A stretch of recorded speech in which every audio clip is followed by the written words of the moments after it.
In this video, we're going to talk about the two types of questions that deals with quadratic simultaneous equations. Now, the first type of basic questions is like this. It's just on solving. We want to solve this. Now we start out calling this equation 1 and this equation 2.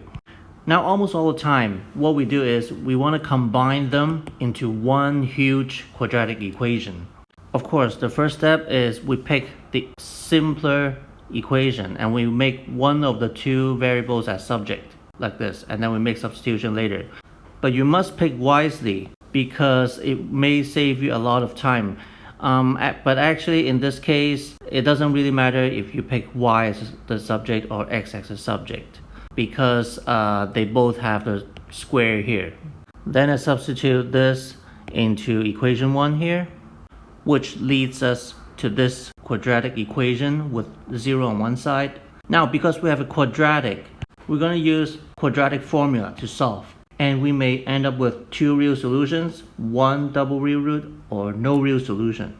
So if you write out the formula here, you found that there's actually no real solution because this part, the delta, the discriminant, is less than 0. So in this case, we will just show that the delta of this equation is less than 0. So again, we calculate the delta, the discriminant, and it shows that it's less than 0. And so the equations have no real solutions. Here's a second type of questions that deals with simultaneous equations involving quadratic. Okay, and this one, we see a k here. It's an unknown constant. And for this kind of question, we're going to still combine them into a huge quadratic equation. And certainly we pick y as a subject and we substitute this in here. Then we simplify it and we're going to arrange it in a quadratic equation in x. And so we can clearly look at the a, b, and c.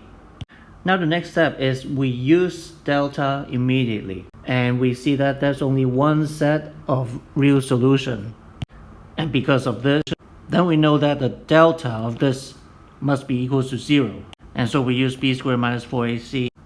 Now we form another quadratic equation, but this time in k, but not in x anymore. So here's a reminder, don't confuse this secondary quadratic.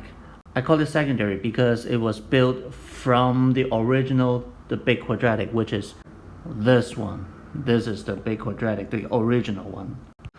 And so you could finally go ahead and solve this and get k equals to -1 or 7.